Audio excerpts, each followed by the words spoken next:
Welcome toy fans to another Third Earth Reviews Remember This, where I take an in-depth look at some of our favorite 80s and 90s toys. Today, I will be looking at the classic 1980s toy, Care Bears. But before we get to the toys, let's talk about the history.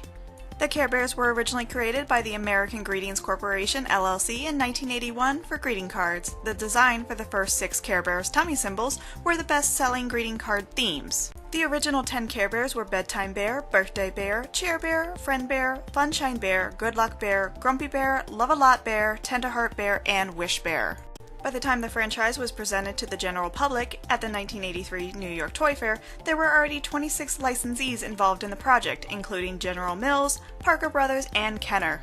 The first TV special, The Care Bears in a Land Without Feelings, debuted in 1983, which grew to a second TV special in 1984, a TV series that ran from 1985 through 1988, along with 3 movies. The Care Bear movie became the highest-grossing animated film outside of Disney in 1985. The license grew to include several new bears as well as Care Bear cousins who were introduced in 1984. These Care Bear cousins included animals such as cats, dogs, monkeys, elephants, and many more. By the end of the 1980s, Care Bears had grossed over $2 billion in sales, with over 40 million Care Bears being sold between 1983 and 1987. American Greetings printed over 70 million Care Bear cards during this decade.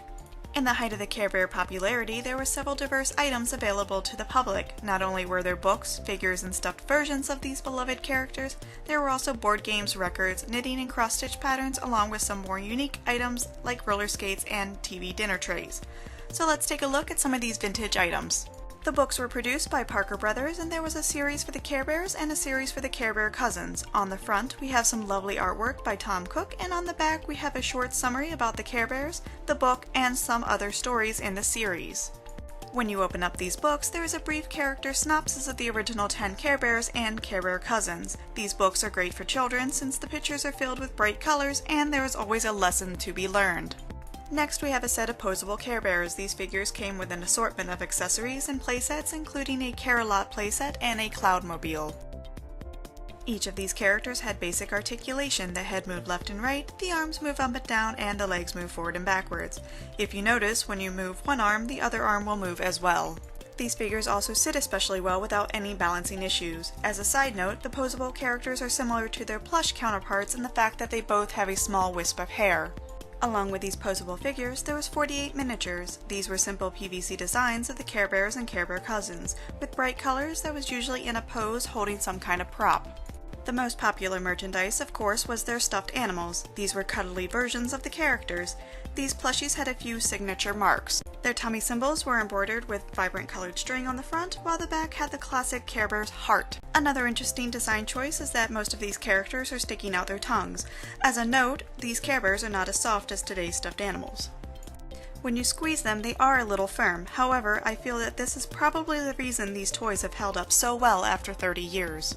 To me, this doesn't affect the value at all. I absolutely loved Care Bears growing up and still greatly enjoy having the toys around. Care Bears are a timeless classic that will remain in the hearts of both older and newer generations. I hope that you've enjoyed this video in my new Remember This series. If you have any 80s or 90s toys you want me to talk about, put them in the comments below. And if you like this video, please remember to hit that like button and subscribe so you can check out all my Thundercat reviews, as well as my new Remember This series where I take a look into the vintage toy past. Until then, this has been Third Earth Reviews.